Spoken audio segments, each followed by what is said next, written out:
Bonjour tout le monde, j'espère que vous allez bien. Alors aujourd'hui je ne tourne pas dans mon cadre habituel comme vous voyez, je suis au Théâtre à l'Ouest mais dans la loge et je suis accompagnée de quelqu'un que vous connaissez peut-être. Si vous ne le connaissez pas, je pense que vous n'avez pas internet. Est-ce que tu peux te présenter pour les gens de Trois au fond qui ne te connaîtraient pas? Alors je m'appelle Guillaume Santou et principalement là où beaucoup pourraient me connaître, c'est parce que j'ai fait partie du duo Garnier-Santou qui a été connu du grand public grâce à une émission On ne demande qu'à en rire. C'était sur France 2, c'était avec Laurent Ruquier, où beaucoup d'autres humoristes encore aujourd'hui ont commencé, ou en tout cas ont été révélés. En gros, voilà, il y a d'autres trucs, mais je pense que c'est la ligne principale. C'est ça. Alors, en tout cas, c'est comme ça que je l'ai connu. Et du coup, comme il passe à Auray, je me suis dit, pourquoi pas tenter une interview. Tentons. C'est ça. Est-ce que tu peux nous raconter du coup comment tu as commencé dans l'humour? Qu'est-ce qui t'a donné envie d'être dans l'humour? Bah, déjà le fait que tu fais marrer, pas forcément quand tu l'as choisi, c'est une règle forte chez les vrais comiques je trouve. C'est-à-dire il y a des gens ils tombent, tu t'inquiètes pour eux, savoir est-ce qu'il s'est fait mal, moi je tombe, on rigole, voilà. Donc déjà je me suis dit tiens il y a un truc, et je tombais souvent. Et puis non mais principalement, moi j'étais de la génération des télés des inconnus et des nuls et de tout ça, et j'avais beaucoup de mal à apprendre mes leçons à l'école, mais alors les sketchs par cœur et compagnie, enfin ouais c'est ça quoi. J'ai même dû plus tard transformer mes cours de philo en sketch pour réussir à les intégrer pour avoir mon bac. Si ça me fait pas rire, ça rentre pas, c'est terrifiant. Et ouais, mais il y a une fibre de ça, et puis tu sais que tu es un peu doué pour ça, parce que bah oui, évidemment, il y a les copains, il y a le truc et tout, mais il y a un truc aussi où tu vois la vie avec ce filtre de drôlerie, de comédie. Je dis souvent que je suis un peu né dans un dessin animé, j'ai l'impression. Ce serait marrant. Ouais, je pense, ouais. Donc c'était juste simplement d'être... c'est logique en fait, quoi. Okay. C'est pas un truc que j'ai voulu faire, c'est un truc que j'ai toujours été. Voilà. Et du coup, l'origine du duo Garnier-Santou, mais à la base, Cyril et moi, on est meilleurs amis d'enfance depuis l'âge de 7 ans. Et on n'était pas du tout dans la même ville et dans la même école, mais on avait le même fief de vacances, de grandes vacances. Donc c'était 2 mois et demi de lâchage complet avec tous les autres copains, mes cousins, enfin c'est un espèce de fief où... voilà. Et on a tout connu ensemble. Et on était, Cyril et moi, déjà un groupe dans le groupe. Et quand... Moi j'ai toujours voulu faire de la scène, c'était évident pour moi très jeune. Cyril c'est venu beaucoup plus tard. Alors je lui ai dit déjà, tu dis bien à ta mère que j'ai rien à voir avec cette décision de lâcher la fac et de faire du théâtre. Hein, voilà. Et puis bah voilà, et il a eu l'idée de... Cyril a la logique d'entrepreneuriat, d'apprendre des nouvelles choses et d'oser et de rater. C'est pas grave si on rate. Moi, sans lui, je serais clairement pas là aujourd'hui, parce que cette espèce d'esprit de... bah, on verra. Bon. Et c'est lui vraiment qui est à l'initiative du truc, et puis bah, voilà, nos idées, notre complicité et tout, ont fait qu'en 2005, on a fait notre première scène ouverte, et qu'à partir de là, on a fait que ça, et jusqu'à l'émission, et jusqu'à tout ça, quoi. En tout cas, c'est vrai que dans l'émission, en tout cas, votre complicité, elle était juste évidente. Il y a des sketchs, on s'est dit, c'est écrit ou c'est de l'impro ce qu'ils sont en train de faire? Alors, on écrivait vraiment beaucoup, très peu de place pour l'impro à l'époque, et encore plus à l'émission. Après, on s'est détendu et on prenait un peu la confiance, mais on a toujours été rigoureux, limite chiant, je pense. Mais franchement, c'est pour le meilleur plus que pour le pire. Je reste convaincu que même les trucs les plus débiles doivent être rigoureux, ça c'est une question de rythme, ça c'est sûr.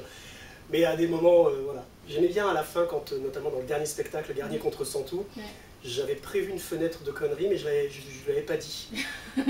Et donc là, j'ai fait clic. Et tu sais, je l'ai regardé, et je fais oui, on y va. Et on a fait 10 minutes d'impro là-dessus et tout, qui après sont restés dans le spectacle. J'avoue que j'ai beaucoup rigolé en voyant le spectacle. Et au niveau des sketchs de Ondar, il y a un truc qui m'est... Enfin, mon mari m'en parle encore, quand je lui ai dit que je faisais une interview avec toi, il me fait « Ah, tu veux dire à ça ?» Elle l'a dit. Non mais à ton avis c'est quoi? Tintin en 3D? Non. Bol breton? Hein? Ah, les bols... Ah oui, c'est vrai, les bols bretons. Pornic ta mère. Pornic ta mère. Ben oui. Parce qu'il est originaire de Pornic. Ah merde. Du coup, il fallait que tu lui dises, ah ouais, bah si tu veux. Bah, du coup... Qu'imperméable et Pornic ta mère. Oui, c'est dans la série Jeu de mots de merde. Voilà. Bah, en fait, ce qu'il y a, c'est que... sorti de son contexte, Pornic ta mère, c'est quand même un truc bien minable. Mais on s'était dit, dans, entre guillemets, l'excellence de tout ce qu'on essaye de proposer dans cette bande-annonce de film complètement débile, La guerre des bols, entre Pornic et Quimper, où d'un coup on s'est dit genre, allez, dans le bon contexte, la vanne bien pourrie peut être prise comme une vanne excellente. C'est en fait, c'est quand tu vas plus loin que le supportable, et donc c'est encore plus drôle grâce à ça. Mais j'ai un vrai souvenir de l'éclat de rire avec Cyril qui « Pornic, ta mère, la guerre est déclarée !» Moi j'étais vraiment là, genre oh, « C'est nul !» Ouais mais c'est nul, mais c'est drôle, oui, ouais, ça fonctionne bien. Et du coup, quand l'émission s'est arrêtée, votre duo a un peu continué ou pas du tout? Oui. L'émission connue avec ce qu'on appelait les pensionnaires, avec les copains de sa mère, Constance, Ferrari, Ferroni, et j'en passe, n'a duré que 2 ans. Il y a eu une 3e saison où d'autres ont été révélés, Verino, Antonia de Randanger, Artus par exemple, Donnell Jacksman aussi, enfin bref. Mais on est revenu faire des petits coucous avec Cyril, mais sinon c'était que ça. Et nous, oui, grâce à l'émission, on a surfé sur la tournée de notre premier spectacle qui avait été remodelé proportionnellement, on essayait au succès qu'on avait.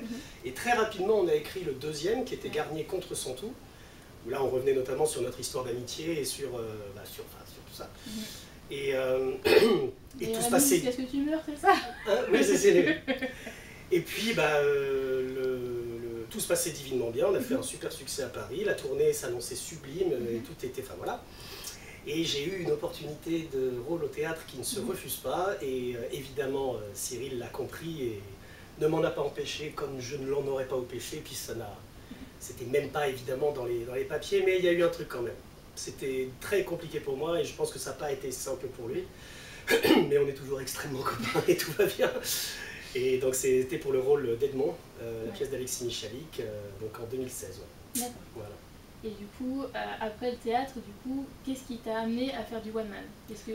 En fait, je me suis baladé dans plein d'autres univers. Quand on est... Maintenant que grâce à Edmond qui a eu un succès phénoménal, tout le monde me voyait en tant qu'entité seule. Parce que souvent, en général, quand on pensait à l'un, on pensait à l'autre. Donc ce qui a des avantages, mais pas forcément toujours. Et du coup, j'ai eu d'autres opportunités de pièces absolument géniales que j'étais extrêmement heureux de jouer. J'étais invité dans le théâtre public pour aller jouer un Marivaux, le rôle d'Arlequin dans La Double Inconstance, qui est sublimissime. Et signé Dumas aussi, mise en scène de Tristan Petit-Girard, avec Xavier Lemaire, où je jouais l'écrivain fantôme d'Alexandre Dumas, Auguste Maquet, où en fait on se rend compte que sans le petit gars qui se tait et qui demande rien, il n'y aurait pas les Trois Mousquetaires, il n'y aurait pas l'œuvre majeure de Dumas. Et la pièce était une vraie joute entre les deux esprits, c'était un régal. Je suis aussi allé me balader dans la comédie musicale, ça c'était cool. Et puis, en fait, pourquoi maintenant revenir à l'humour? Parce que j'ai très envie depuis très longtemps de faire un truc seul, et c'est tout simplement aussi parce que j'avais pas envie de me réveiller à 70 ans et de regretter de ne pas avoir fait ce truc. Ça aurait pu se faire avec Cyril, on en avait un peu reparlé, mais il était très occupé à l'époque, et moi aussi, puis entre-temps, il a tourné 2 pièces cette année qui connaissent un succès dément, donc il aura encore 2 tournées à enchaîner derrière. Enfin, en gros, moi, c'est comme quand on avait commencé à l'époque, c'est que quand on décide de s'y mettre, c'est la tête dans le guidon, c'est ça tous les jours, et il faut une deadline. Donc je me suis mis dans cette situation en septembre dernier, j'ai commencé à écrire, à peine j'avais commencé que j'ai appelé quelques théâtres, et c'est la compagnie du Café Théâtre à Nantes qui m'a donné ma première au 30 janvier, et donc j'étais dans la merde parce que j'étais déjà en retard, et voilà. C'est sûr qu'entre septembre et janvier, t'as dû bien cravacher. Pas mal, ouais. Et depuis janvier jusqu'à aujourd'hui, le 15 avril, j'ai joué une dizaine de fois. Et malgré un peu d'expérience et beaucoup de choses qu'on trouvait très qualitatives sur le papier, dès qu'on se met à jouer, il y a beaucoup d'évidences qui arrivent, et on coupe et on change de place et on modifie et puis machin. Et donc entre chaque date, ça arrête pas d'exploser. Là, on commence à flirter avec la version, je pense, définitive, ou en tout cas la version sécure. Là, moi-même, je vais pouvoir me mettre des petites fenêtres d'improvisation, peut-être aussi avec le public en fonction des sujets, en fonction de tout ça, voilà. On verra ça. Ok. Et pourquoi le titre Un mec cool? Pourquoi? En fait, à la base, c'était plus parti sur les répercussions de ces choses qui sont dans nos vies de violence un peu qu'on prend, et comment on les ravale. et comment, surtout la plupart du temps, on n'arrive pas à répondre comme on aimerait, comme un espèce de mec cool, mais qui sort de la pièce, qui fait un mot comme ça, genre, wow, il est cool. Genre, ouais, j'aurais dû lui dire ça. Exactement. Il y a 3 ans. Ça, c'est dans le texte. C'est dans le texte de ce soir, rigoureusement. Je savais pas. En fait, c'est ça qui est marrant et c'est ça qui m'a un petit peu séduit avec cette idée-là, c'est que on est parti du mec cool parce que le titre est absurde en fait, quoi. Un mec cool, déjà c'est quoi? C'est une espèce d'entité idéale. Le mec cool, tu vois, c'est un mec cool, et tout à coup on pense, le summum pour moi c'est quoi? C'est Brad Pitt en fait, quoi. Tu sais, le mec est cool, et t'as l'impression qu'il a pas de soucis, et puis Brad Pitt c'est le beau gosse comme ça, et puis pour qu'il est riche, et puis ça va aussi avec les petits contenus qu'on voit sur Insta où tout le monde se la joue cool, regarde mes pieds sur la plage. Et la vie idéale en fait, ça a l'air la vie du mec cool, et donc souvent c'est vraiment la suite logique de l'herbe est plus verte dans le jardin d'à côté. Et en fait, c'est des frustrations, des projections, des comparaisons, c'est des choses comme ça, où d'un coup, genre, ouais, moi je suis un mec cool, en tout cas, j'aimerais bien réussir à être ce mec cool, puis en fait, on s'occupe pas du mec qu'on est réellement, on en voit plus les défauts que les qualités, et l'idée, c'est de laissons tomber cette espèce de mec idéal, ou et concentrons-nous sur nos baskets dans lesquelles on fait notre petit bonhomme de chemin et essayons d'être bien dedans. C'est un peu ça. Sympa. Ouais. Et comme je pense que c'est quelque chose d'assez universel, comme m'avait dit une copine dans stand-up qui disait genre plus tu touches à l'intime, je disais genre moi je veux pas raconter ma vie. Genre c'est pas ta vie, c'est va dans l'intime et tu verras que ça touche à l'universalité. Tu vois exactement par exemple, tu as toi-même dit la répartie qui tue, c'est une expression que j'emploie dans le spectacle, et tu n'as pas dit 2 ou 4 heures après, tu as dit 3 heures après. Ouais. C'est ces petites choses où il y a le côté, comme moi j'adore en tant que spectateur, faire un... Moi aussi, exactement, c'est pareil. Alors, évidemment, je pousse le curseur de l'absurde et de la débilité, mais il y a ce truc d'essayer d'être... en fait, le résumé, c'est cette phrase que j'avais trouvée, que je trouve très bien, c'est que ça fait 20 ans que je montre au public ce que je sais faire. Il est temps de vous montrer qui je suis. Voilà, je la trouve plutôt catchy celle-là. Ouais, elle est pas mal. Ouais. Parce qu'il paraît que ce que je suis est pas si mal. J'en suis pas encore convaincu, mais c'est l'idée. En tout cas, ça fait pas longtemps qu'on discute, j'en suis assez convaincu pour l'instant. Et je viens de voir qu'effectivement il y avait ça, mais avant de faire du seul en scène, tu as fait une petite série sur YouTube. Ouais. Qui s'appelle Off, qui franchement, je voulais mettre en barre d'infos parce que ça va mourir de rire. Yes. Le dernier épisode, à chaque fois que j'ai un petit coup de mou, je me le remets et je repars pour 2 heures. Ouais, ouais, celui-là, j'en suis assez content. Ah ouais, non mais il est génial celui-là. J'avais adoré cette série, en fait, c'est que comme beaucoup de... Je lis beaucoup de choses sur des acteurs que j'admire ou des interviews, des choses comme ça et tout. Et c'est vraiment en observant qu'on apprend beaucoup. Et c'était Alan Rickman justement qui disait lors d'une interview que et c'est pas le seul évidemment, Michael Caine et d'autres l'ont dit, mais il dit la principale qualité d'un acteur, c'est son écoute, c'est pas le moment où il parle. Et ça, j'ai toujours été d'accord avec ça. Par exemple, moi je n'ai jamais stabiloté mes répliques. Parce que déjà visuellement, ça veut dire que ça s'allume que quand je parle. Et c'est évidemment faux. Même sur un effet comique, en général, c'est sur celui qui prend la vanne que sur celui qui émet la vanne. Et enfin, c'est un espèce de flou comme ça. Et beaucoup se concentrent un petit peu trop sur le blabla. Et Off, ce que j'adorais, c'est que on est donc sur un tournage de film, on tourne une scène, donc il y a la caméra sur cet acteur, et c'est tout ce qui se passe en off, donc entrecoupé et action. Et il n'y a pas plus consenti comme victime qu'un acteur qui va dire oui à tout parce qu'il veut tellement bien faire la scène avec un réalisateur qui va lui en mettre plein la gueule.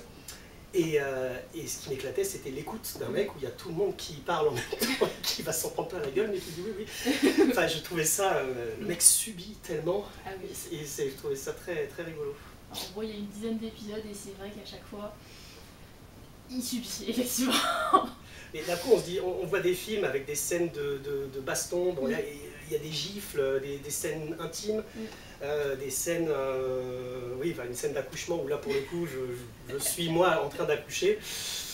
Et voilà, on s'imagine rarement l'envers du décor, et c'est risible, c'est d'un comique, ça fait rêver derrière après le montage, la musique et tout, mais alors franchement, et je trouvais que c'était bien. Donc ouais, j'ai pu produire une douzaine d'épisodes, et on va pas se mentir, même si j'ai 5 casquettes sur ce projet, l'équipe qui m'entoure sont d'immenses professionnels et ils m'ont donné du temps, mais je ne peux pas faire plus que ça. Ça existe toujours et allez la voir parce que franchement c'est assez caractéristique, même si j'ai un peu vieilli, mais c'est encore, c'est encore d'actu. Bon, il y a aussi un épisode, après j'arrête de parler de off, mais vraiment j'en profite en fait. Clairement, c'est celui où tu fais la pub, hein, oui. où tu dis tu payes que ça, mais enfin ça c'est juste pour faire ça. L'autre derrière, ouais, mais enfin moi je parle plusieurs langues. Non, tu parles Friends, c'est pas pareil. Tu parles anglais? Non, je parle Friends. C'est ça, ouais. Le gars ne parle pas anglais, il lance des répliques cultes de la série et ça passe. Ouais. Comme en espagnol, le gars il parle pas espagnol, il fait que répéter hola, hola, ¿qué tal? ¿Qué tal? Bien du tout, bien du tout. Franchement, ouais, vraiment, surtout le dernier épisode de l'accouchement, je me le remets, à chaque fois je repars à rigoler. C'est un gros hit celui-là, ouais. Même je l'ai montré du coup à mon père et à mes soeurs, je me suis dit mon père il va pas forcément accrocher, mort de rire. Il n'y a rien de plus burlesque que ça, oui. Qu'est-ce qui te fait croire que... Disons qu'avec mon père on n'a pas vraiment le même genre d'humour. Là on est dans un truc, à mon avis, surtout l'accouchement, on est dans un truc d'enfant, de dessin animé. C'est le clown, c'est la tarte à la crème, je m'en prends pas la gueule, vous verrez. Mais voilà, tu peux que rire à ça, quoi. Ouais, je suis en train de me faire tous les épisodes dans ma tête, c'est marrant. Tu parlais du coup des livres que tu as lus d'acteurs que tu aimes bien. Est-ce que tu as d'autres lectures que tu aimes bien, ou d'autres auteurs, ou d'autres genres? Ah oui, bah, j'aime beaucoup m'imprégner comment dire, alors, avec Edmond par exemple, bah, je me suis documenté, mais pas seulement sur Cyrano de Bergerac évidemment, sur toutes les pièces qu'il a montées et qui n'ont pas vraiment fait son succès, loin de là. La princesse lointaine. La princesse lointaine, c'est long, Edmond, c'est long. Chanteclair, c'est formidable aussi, mais c'est long aussi, quoi. Enfin, bon. Et ces recueils de poèmes, et du coup, je me suis aussi intéressé au recueil de poèmes de Rosemonde Gérard, qui, pardon, le met à l'amende direct. Hein. Rosemonde, c'est absolument époustouflant, et sans elle, il n'y aurait pas lui, comme souvent. Parce qu'à chaque fantôme, il y a une femme. Souvent, oui, souvent. Mais elle était assez reconnue de son temps et par la profession, donc ça va, on lui a pas volé, je crois.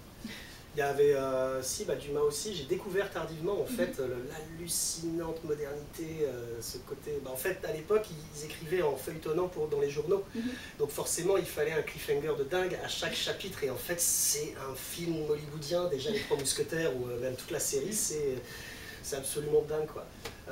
J'ai eu des périodes, comment il s'appelle, Ellis, avec American Psycho, Bret Easton Ellis, je crois que c'est un truc comme ça, pardon. J'ai des vagues et tout, mais comme là j'écrivais beaucoup, j'avais pas vraiment de disponibilité pour ça, j'avoue.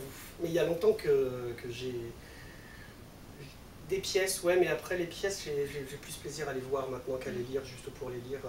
Sauf pendant le confinement, je me suis refait du Hamlet, du Shakespeare, ou là, quelle merveille, enfin, c'est assez varié honnêtement, quoi. J'aurais pas de truc en particulier.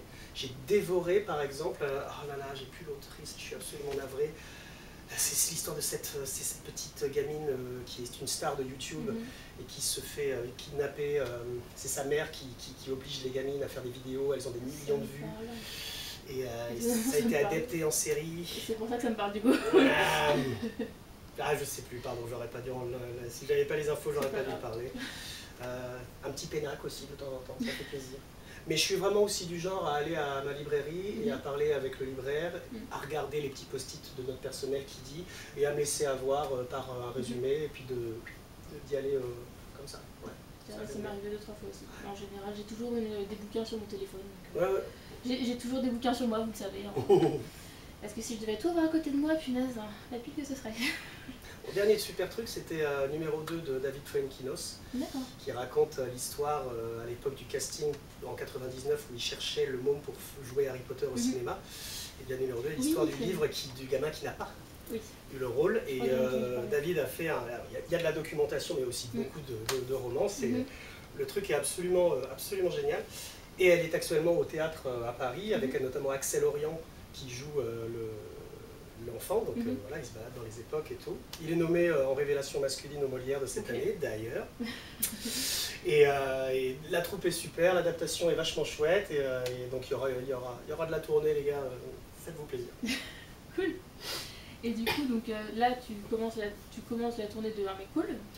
Là, c'est la pré-tournée, c'est Ouais. même ce qu'on appelle le rodage. Oui. Mais comme je le disais, plus ça va et plus ça se précise. Et je commence à moi-même trouver enfin le rythme du spectacle, même s'il y a encore des zones de je sais pas en fait. Quoi. Puis là, c'est la première fois que je suis tout seul. Quoi. Avant, j'avais mon copain, si ça marchait pas, dans ma tête, je me disais que c'était de sa faute. Ah ouais, toujours plus. Non, mais là, ouais, il y a un truc. Cette espèce de maîtrise de l'énergie, de surtout pas paniquer et d'accélérer, enfin c'est chaud. Ouais. Mais pour Aurel ce soir, ça devrait être super. En plus, j'espère parce que ce soir, il y a mon père. Oh. Et comme il y a des vannes sur lui, je suis pas tranquille du tout. D'accord, donc tu te mets toi-même des bâtons dans les roues. Oh oui, oui, oui. Je vais peut-être dormir dans le jardin, tu sais. Et du coup, est-ce que potentiellement tu aurais des projets pour après Ameco? Ah oui, oui, bah, toujours des trucs sur le feu, toujours. J'ai passé une audition pour une pièce, alors c'est pour faire partie de ce qu'on appelle des équipes d'alternance, mais la pièce s'appelle Les Marchands d'étoiles, qui joue actuellement au Splendide à Paris et en tournée, et donc je pourrais peut-être intégrer, j'attends la réponse, donc on verra. Elle aussi est nommée au Molière de cette année, donc on verra. Et puis après en projet personnel, il y a toujours plein d'envies, mais il y a des réalités de timing, d'engagement et tout, mais écoutez, pour l'instant, dès que j'ai passé quelques coups de fil, notamment ici au Théâtre d'Auray, qui donc les théâtres à l'Ouest ont aussi les théâtres à Caen et à Rouen, ils ne me connaissaient pas personnellement, mais sur confiance et réputation, ils m'ont adorablement proposé dans les 3 salles. Et il y a eu beaucoup de salles comme ça, et donc j'ai eu une vingtaine de dates depuis janvier jusqu'à l'été. Il y a 3 jours, j'ai signé Avignon. Cool. Et je serai probablement aussi une fois par semaine dans un premier temps parce que je suis en autoprod. J'ai monté ma structure même qui s'appelle Seul Tout Production, tout est dit. Et donc je serai à Paris et puis voilà, c'est le début de quelque chose, mais on verra bien ce que ça donnera, quoi. Mais ouais, il y aura toujours quelque chose sur le feu de toute façon, quoi. Et question que j'aime bien poser, c'est quoi pour toi la consécration personnelle ou professionnelle, peu importe, mais en fait où tu te dis là c'est bon, je peux mourir demain, ça me dérange pas? La veille de ma mort, en fait, s'il faut mourir demain, c'est-à-dire que de ne rien avoir lâché jusqu'à, malgré les hauts, les bas, les doutes, les succès, les insuccès et tout, c'est de se dire jusqu'au bout, genre bon, allez, c'était pas mal, t'as pas lâché, c'est bien, ça aurait pu être mieux, ça aurait pu être pire. Voilà, ce serait au moins de continuer d'arriver à être heureux dans ce métier, dans cette carrière, avec le plus de diversité possible et le plus de curiosité possible. Ouais. Ça, ce serait de rester celui que j'ai été quand je commençais. Voilà. Ça, ce serait la belle consécration. C'est simple, mais c'est une consécration hyper sympa. Écoute, merci pour cette interview, ça m'a fait super plaisir depuis le temps que je te voyais sur les réseaux ou sur internet. Ça fait plaisir de te rencontrer. Pareil. J'espère que ça vous a fait plaisir aussi. Si jamais vous voulez voir une autre interview, je pense que je vous ai suffisamment fasciné avec, mais je vous mettrai la playlist juste ici, voilà, comme ça au moins vous choisissez. Et puis je vous retrouve à bientôt pour une prochaine vidéo. Salut! Bye!